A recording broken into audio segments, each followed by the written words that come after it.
Entonces, continuamos con la segunda parte de esta jornada a cargo de la doctora Viviana Mariel Dobarro.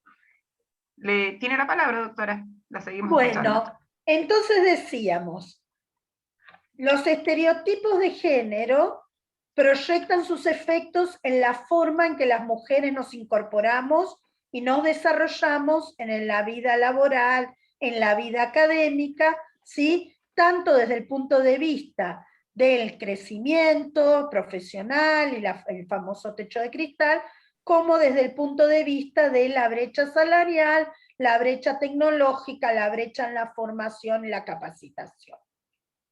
Y vamos a ver qué normas tenemos para tutelar a las mujeres frente a estas situaciones, ¿sí? O para protegernos frente a los actos o conductas discriminatorias. Si vamos a la norma constitucional, lo primero que tenemos que decir es que coexisten en el texto constitucional tres paradigmas respecto de la igualdad. Por un lado, el texto histórico de la Constitución Nacional, que propio del formato, del modelo constitucional de esa época, de las constituciones clásicas o liberales, tiene la noción de igualdad ante la ley, la igualdad formal. Todas las personas somos iguales ante la ley, la igualdad es la base de los impuestos, ¿sí? La igualdad estática, formal. Con la reforma de 1957 se incorpora esa igualdad formal, como sucede en los textos clásicos, en las constituciones clásicas, en lo que está pensándose en la relación entre las personas y el Estado, los derechos de las personas frente al Estado, ¿sí? Recuerden que para eso nace el constitucionalismo clásico liberal, para ponerle límites al poder estatal. En cambio, con la reforma del 57 se incorpora el texto constitucional, el 14 bis, con esta frase, igual remuneración por igual tarea, que marca un cambio de paradigma. ¿Por qué? Porque es incorporar el mandato de la igualdad de trato al ámbito de las relaciones entre particulares, al ámbito de las relaciones laborales, trabajador-empresa, ¿sí? Entonces, hay un avance, hay un cambio de modelo donde no alcanza con que todos seamos iguales ante la ley. Hay que garantizar la igualdad en la vida de las personas, por ejemplo, en la vida laboral, por ejemplo, en el aspecto remuneratorio. Esta frase, el 14 bis, está inspirada y recoge como antecedente el convenio 100 de la OIT, que es el convenio sobre igual remuneración por trabajo de igual valor entre mujeres y varones.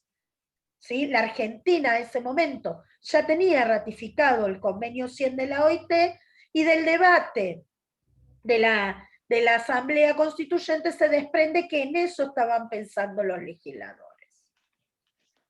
Y luego tenemos la reforma constitucional del 94, donde el paradigma es el de la igualdad efectiva de oportunidades.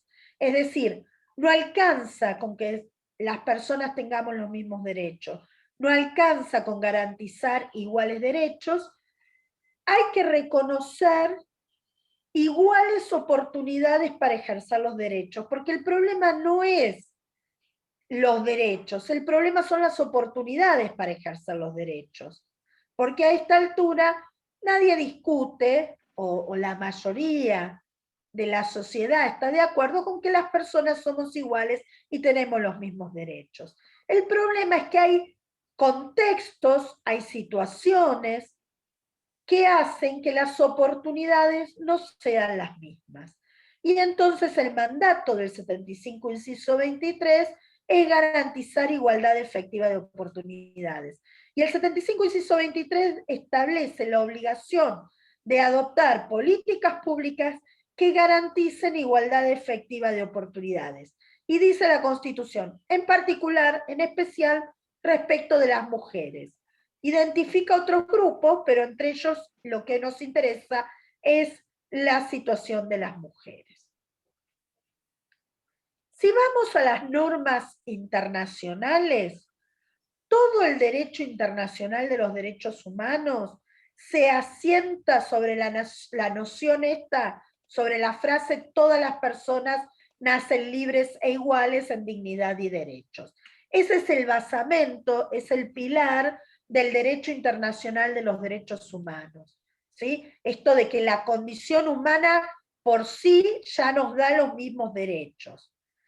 En el ámbito del derecho internacional de los derechos humanos pasó algo parecido, fue cambiando el paradigma. Entonces, cuando uno ve los primeros instrumentos internacionales, digamos, los precursores, la Declaración Universal, la Declaración Americana, esos primeros instrumentos internacionales, en su preámbulo y en sus primeros artículos, hablan de esto: todas las personas nacen libres e iguales, todas las personas tienen los mismos derechos, y consagran este modelo igualdad ante la ley.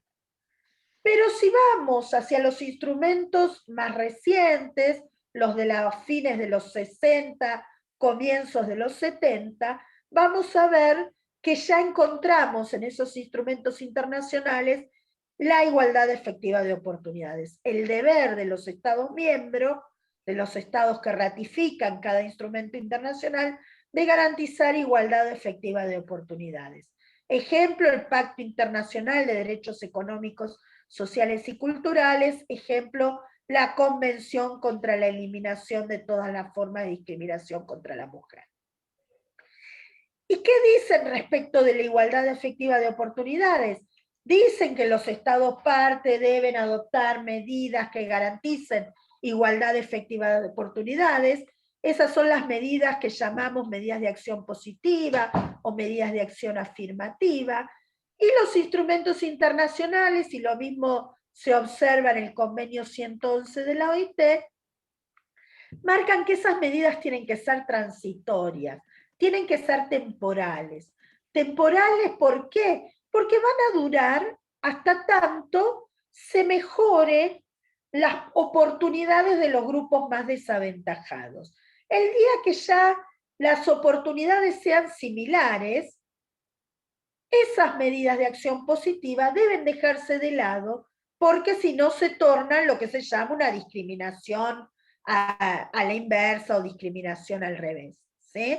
Entonces, los instrumentos internacionales remarcan la importancia de garantizar políticas públicas o medidas de acción positiva, pero lo que señalan es que deben ser temporales, deben durar lo que dure la situación de desigualdad estructural.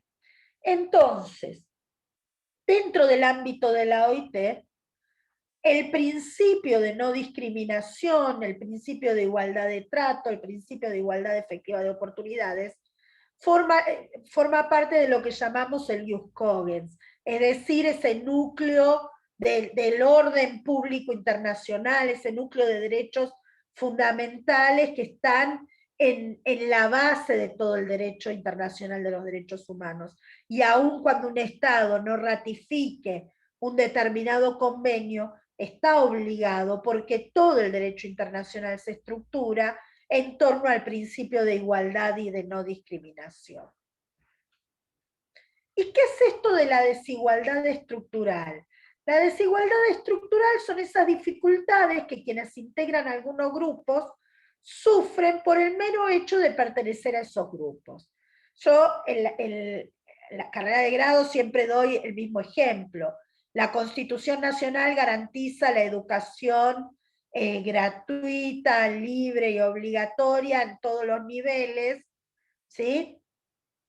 Pero cuando uno piensa en algunos sectores de los niños, niñas y adolescentes de la Argentina, ¿sí? Que están más postergados, que viven en zonas muy, muy alejadas, o que están por debajo de la línea de pobreza, uno se pregunta, a ver, ¿realmente ese derecho a la educación se puede ejercer? Esas personas, por la situación socioeconómica en la que nacieron, o por la zona geográfica en la que nacieron, ¿sí? O por la comunidad en la que nacieron, tienen enormes dificultades para hacer realidad ese derecho, que es un derecho fundamental de todas las personas.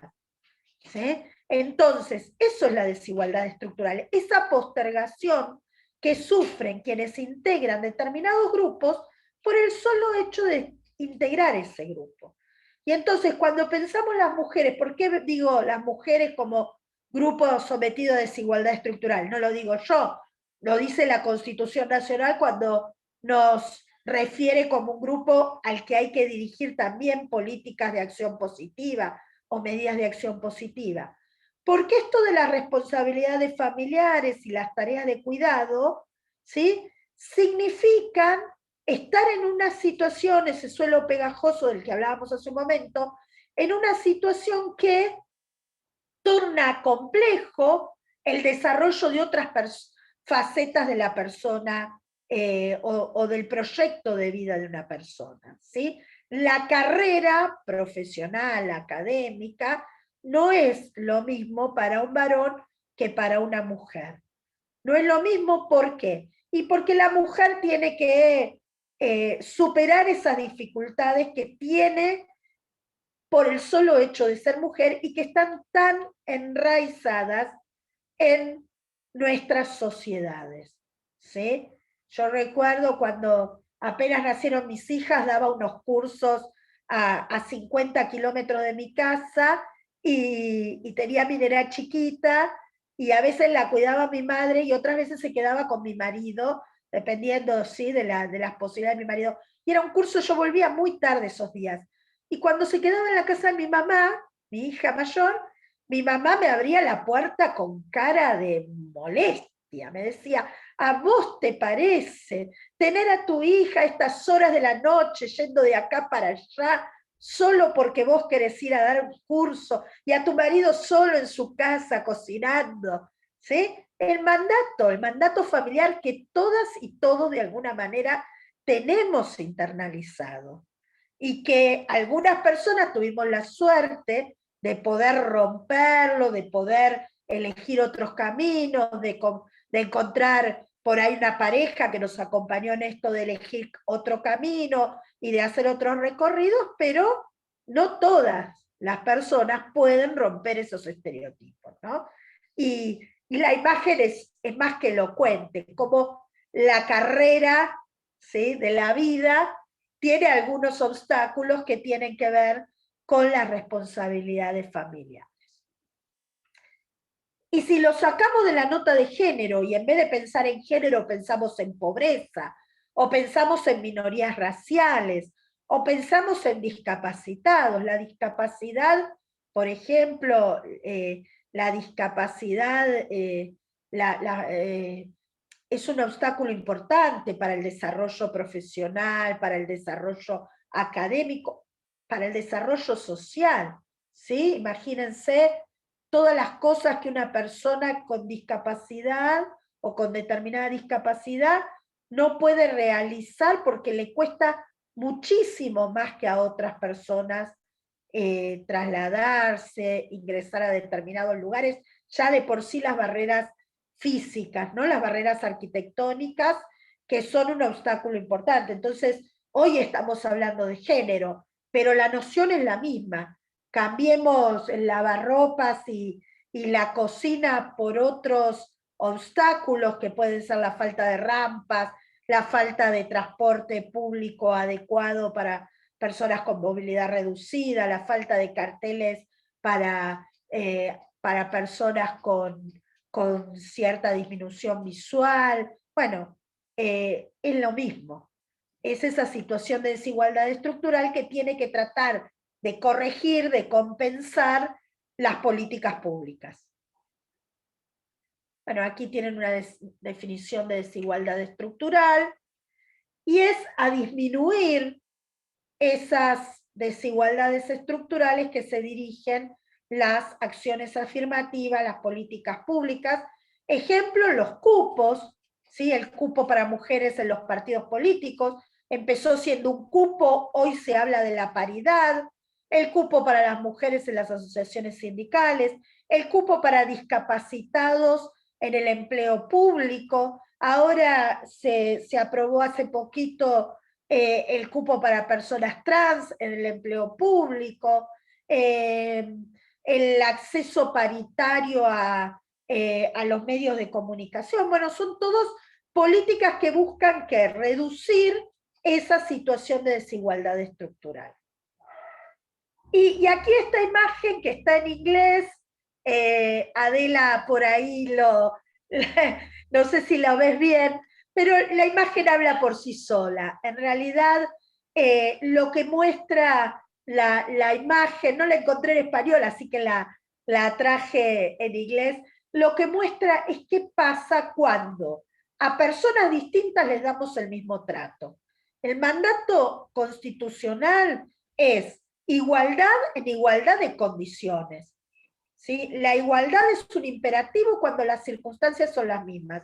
Cuando las circunstancias son diferentes, debemos dar un trato diferente, porque si no, no estamos haciendo justicia. Las medidas de acción positiva lo que buscan es, en la segunda imagen, ¿sí?, subirle los banquitos a la persona más bajita para que pueda ver igual que la persona más alta. Para eso están las medidas de acción positiva.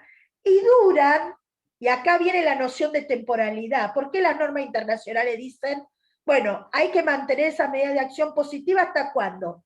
Hasta que ya no haya obstáculos.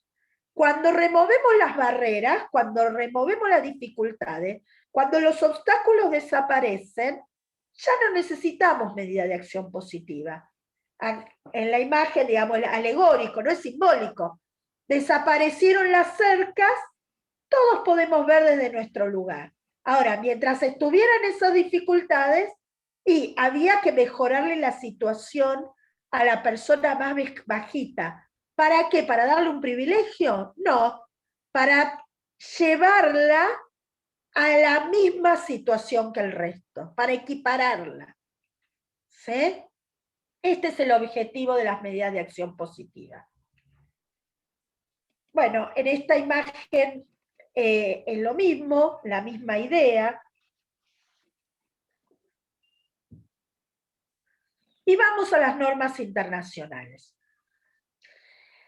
Yo les decía hace un momento, las normas internacionales, en la base misma del derecho internacional de los derechos humanos, está esto de la igualdad y como un imperativo que se deriva de la dignidad humana, ¿sí? Todas las personas somos iguales en dignidad y derechos.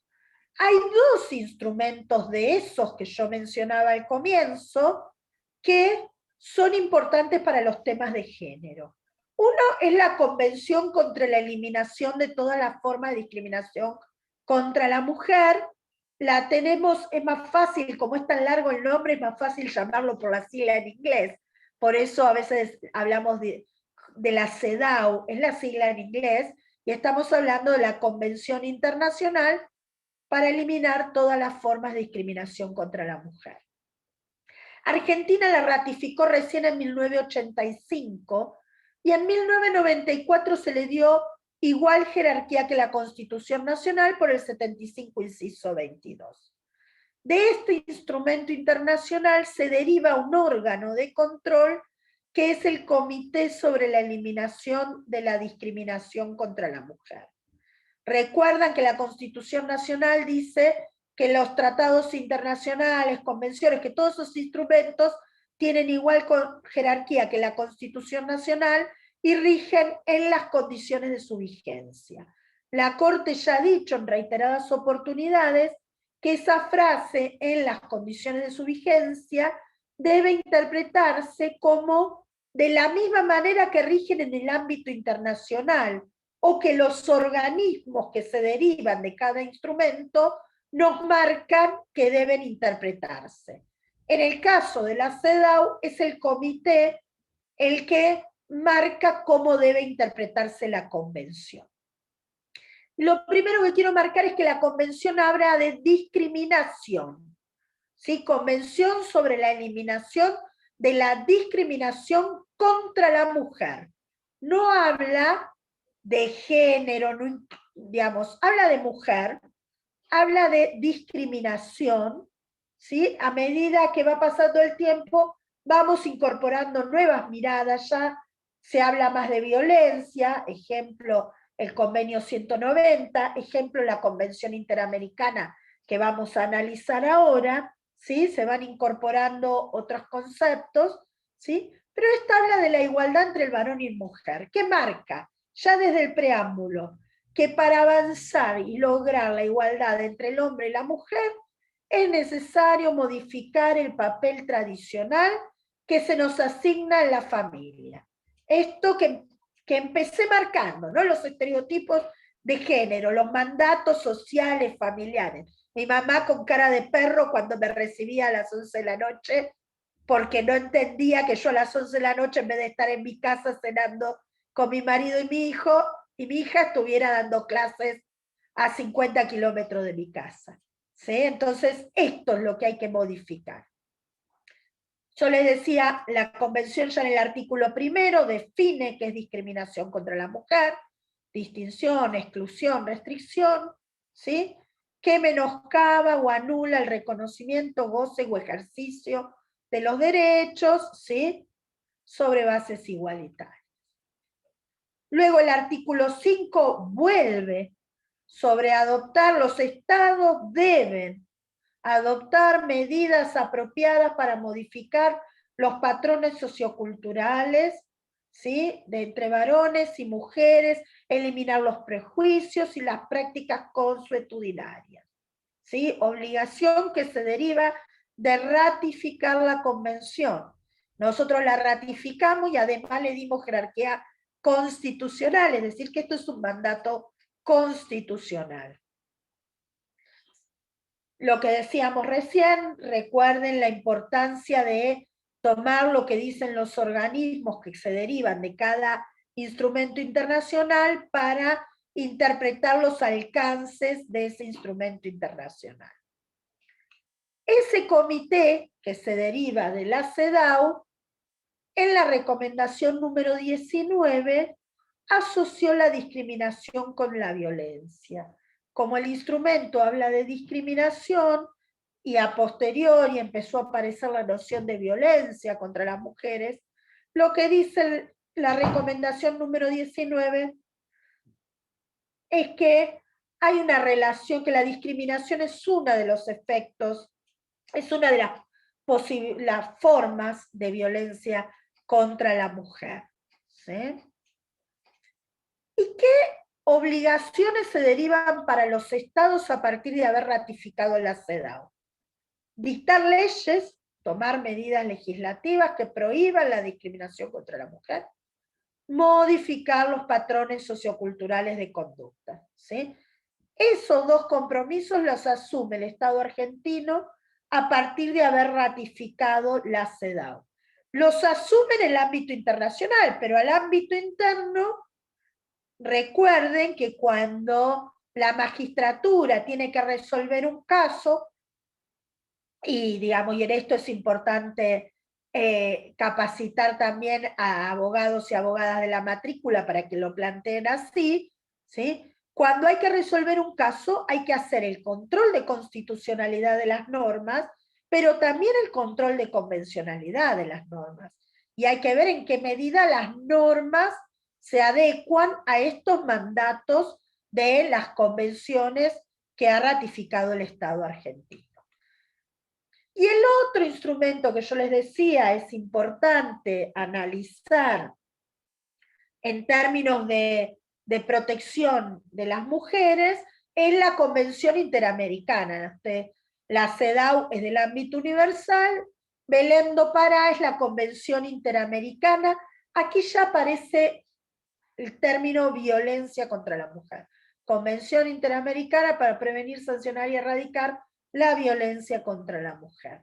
La Convención de Belém do Pará, Argentina la ratificó en 1996, y esta convención es la que nos abre la puerta, es decir, como es un instrumento internacional del ámbito americano, la violación a alguna de las obligaciones establecidas en Belém do Pará abre el camino para denunciar ante la Comisión Interamericana y eventualmente llegar a la Corte Interamericana. ¿Sí? ¿Y qué se va a denunciar? Que el Estado, sea el que sea, incumple obligaciones que se derivan del instrumento internacional en cuestión. Belém do Pará no tiene jerarquía constitucional, tiene jerarquía supralegal. No obstante, hay un par de proyectos dando vuelta en el Congreso en los que se plantea asignarle igual jerarquía que la Constitución Nacional, porque ustedes recordarán que el 75, inciso 22, le da jerarquía constitucional a una serie de instrumentos internacionales, pero establece que con una mayoría agravada se podrían agregar otros instrumentos internacionales a ese núcleo federal de constitucionalidad, ese bloque federal de constitucionalidad. ¿De qué habla Belém do Pará? La violencia contra la mujer es una violación, ¿sí?, de los derechos humanos. Esta noción, esto de ligar la violencia contra las mujeres con las violaciones de derechos humanos, ¿sí? Y el otro elemento importante que vamos a encontrar en Belém do Pará es esto de las relaciones de poder históricamente desiguales entre varones y mujeres, más allá de las otras circunstancias vinculadas a la clase, raza, ¿sí?, grupo étnico, nivel de ingresos. El artículo primero define qué es violencia contra la mujer, ¿sí? Y luego de Belém do Pará se derivan 3 obligaciones estatales. Actuar con la debida diligencia, es decir, el Estado argentino, a partir de que ratificó Belém do Pará, está obligado a actuar con la debida diligencia para prevenir, investigar y sancionar la violencia contra las mujeres. Nuevamente, la cuestión de incluir en la legislación interna normas, ¿sí?, para prevenir, sancionar y erradicar la violencia contra las mujeres. Recuerden estas 3 palabras: prevenir, sancionar y erradicar. Vamos a ver que estas obligaciones se repiten en el convenio 190, se repiten en la ley 26485, ¿sí? Incluir en la legislación interna de alguna manera la ley 26485 de protección integral de las mujeres es el cumplimiento, ley que es del 2009, el cumplimiento de la obligación asumida al ratificar Belém do Pará. Y el otro dato importante para todas las personas que estamos aquí, que somos de una u otra forma personas que operan con el sistema jurídico, que operan dentro del sistema judicial, esto de garantizar procedimientos legales justos y eficaces, un juicio oportuno y el acceso efectivo a la justicia, el acceso efectivo a tales procedimientos. Y vamos a ver rápidamente, antes de terminar este bloque, y el resto quedará para el próximo encuentro, el convenio 190 y la ley 26485, vamos a ver rápidamente algunas denuncias que han llegado a la Comisión Interamericana o a la Corte Interamericana. La más conocida está por sus siglas aquí, pero digamos, tiene trascendencia pública. María da Pena es un caso contra Brasil, es un caso que se resolvió en la Comisión Interamericana. María da Pena era una mujer que era víctima de violencia doméstica, denuncia en reiteradas oportunidades a su marido, cada vez la violencia se incrementaba, pasan cerca de 10, 12 años denunciando al marido cada vez que había un hecho de violencia doméstica, la justicia dictaba perimetrales, dictaba medidas de restricción de acercamiento, finalmente hay un último hecho de violencia que como consecuencia ella queda cuadriplégica y luego de esto lleva la denuncia a la Comisión Interamericana de Derechos Humanos. ¿Y qué le imputa al Estado, al Estado brasileño? y que el Estado no cumplió con la obligación internacionalmente asumida al ratificar Belém do Pará. ¿Por qué? Porque no lo juzgó ni lo condenó adecuadamente, porque el proceso se había dilatado mucho, porque las medidas cautelares no se cumplían, las prohibiciones de acercamiento no se cumplían, y la sentencia y el agotar las instancias internas llevó tanto tiempo que eso equivale a un acto de tolerancia por parte del Estado. ¿Sí? Ojo con esto. Recientemente al Estado argentino, no en un caso de género, pero sí en un caso laboral, nos han llamado la atención, en el caso Spoltore, por la duración de los procesos que en definitiva implican denegatoria de justicia. Bueno, aquí lo mismo, la Comisión Interamericana dice, si no sancionan, si no hay condena, es un acto de tolerancia de este sistema de violencia que no hace más que perpetuar la violencia. El Estado, con su falta de diligencia, perpetúa este esquema de violencia. Luego hay algunos otros casos que tienen sesgo de género. Este es un caso de discriminación y violencia sexual. Era un traslado de mujeres de un penal a otro y hay un grupo de mujeres que sufren, que son violadas y sufren violencia sexual en ese traslado de un penal a otro, ¿sí? La Corte Interamericana, esto ya es de la Corte, María da Pena es de la Comisión, la Corte Interamericana en este caso marca que la violencia basada en el sexo, ¿sí? Es una violencia dirigida contra la mujer, que genera mucho daño, que genera mucho sufrimiento y que el Estado tiene un deber de investigar para evitar la repetición de tales hechos, para evitar que queden impunes esos hechos y que se satisfaga el derecho de las víctimas y de la sociedad toda de saber qué pasó. Acá, ¿sí? Otro elemento interesante. Reparar, pero también dilucidar para que la sociedad toda, no solo las víctimas, sepan qué pasó. Ojo con esto, que la Corte Interamericana lo ha marcado reiteradamente. El Estado era responsable de la integridad de las personas que tenía bajo su custodia, una obviedad, ¿sí? Y no han hecho una investigación seria, no aparecieron los responsables, tienen que dar una explicación satisfactoria y convincente, dice la Corte. Similar análisis va a repetir la Corte Interamericana en el caso conocido como Campo Algodonero. Se trata de los femicidios en Ciudad Juárez, ¿sí? Y aquí, ¿qué dice? Aquí dice la Corte Interamericana que en México impera una cultura de la discriminación contra la mujer. ¿Y qué es esa cultura? Es decir, son esos estereotipos tan marcados, tan enraizados, los que contribuyen a que se perpetúe la violencia contra las mujeres. ¿Y con qué tiene que ver esto también? Con la irregular y deficiente actuación de las autoridades del Estado.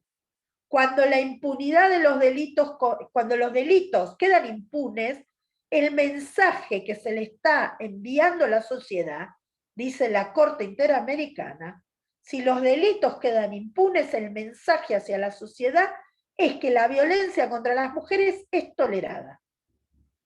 Y eso favorece su perpetuación y la aceptación social.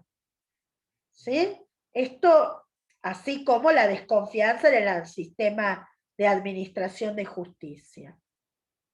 Los estados deben adoptar medidas integrales con debida diligencia en casos de violencia contra las mujeres, políticas de prevención, hay que adoptar medidas preventivas, ¿sí? Que se derivan directamente de la Convención Americana y también de la Convención de Belém do Pará.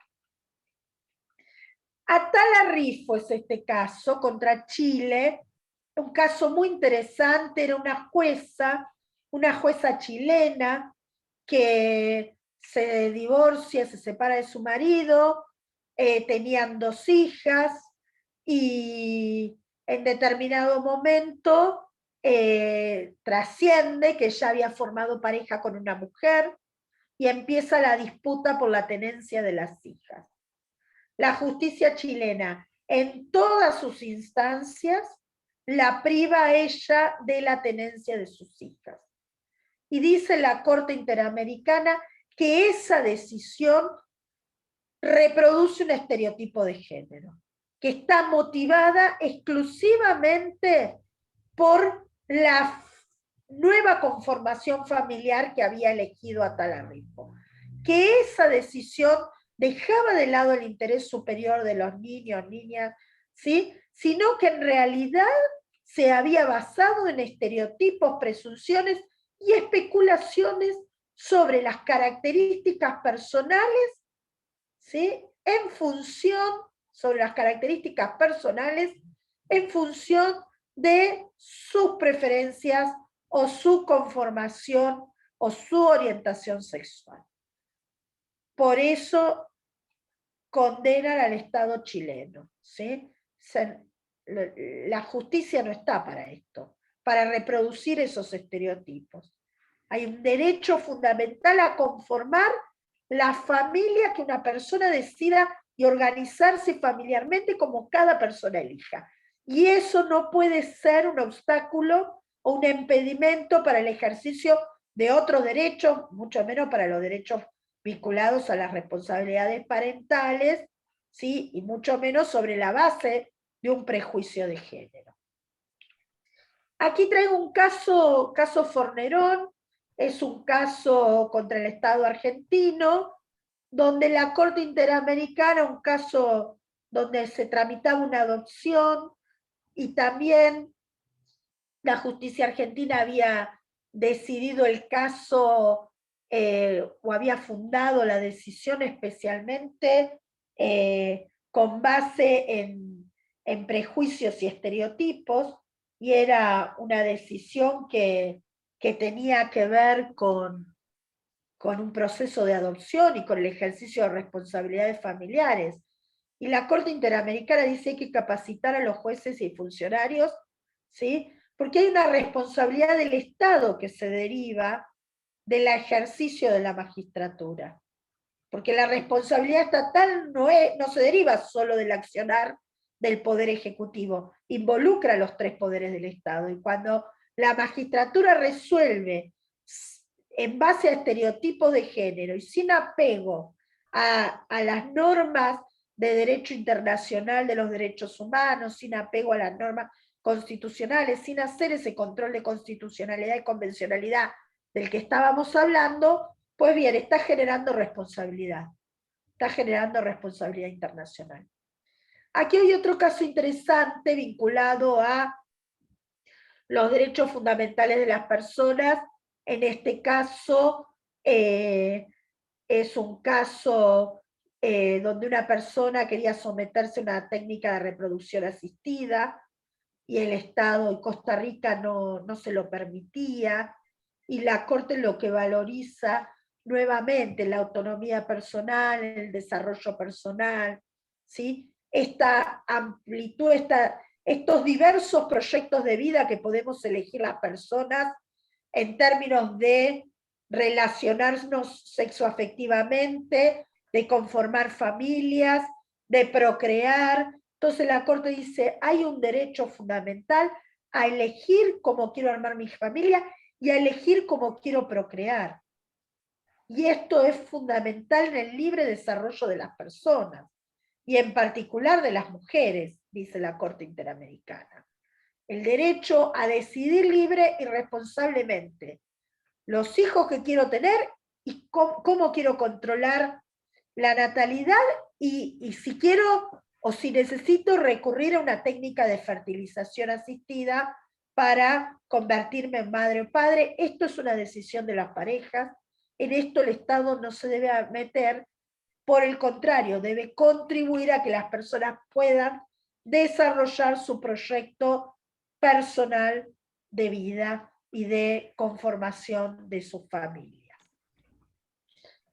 Por último, hay varios casos más, yo solo traje algunos para identificar más que nada cómo la Corte Interamericana va marcando estos incumplimientos a las normas del sistema interamericano y a las obligaciones asumidas, ¿no? Esto es un caso de trata que involucraba niños, niñas y mujeres, trabajadores de la Hacienda Brasil Verde, contra el Estado de Brasil. Y aquí de nuevo la Corte Interamericana remarca que el Estado brasilero no ha actuado con la debida diligencia, que no tiene un marco jurídico de protección adecuado, que no trabaja en prevención de la trata. Perdón. Y pensemos que la trata, sea con fines de explotación sexual o sea con fines de explotación laboral, tiene por víctimas en mayor número a niñas, niños y a mujeres jóvenes. Son los grupos que son como más proclives a caer en redes de trata, ¿sí? Por diferentes circunstancias, bajo a diferentes promesas o amenazas, son grupos más proclives a caer en redes de trata, y acá el Estado debe prevenir, debe investigar y debe dictar un marco jurídico adecuado para la protección de las personas frente a la trata, sea laboral o sea con fines de explotación sexual. Me parece que ya estamos en tiempo para hacer el otro corte, ¿no es así? Sí, así es. Vamos a hacer una breve pausa. Y vamos a invitar a hacer una ronda de preguntas breve.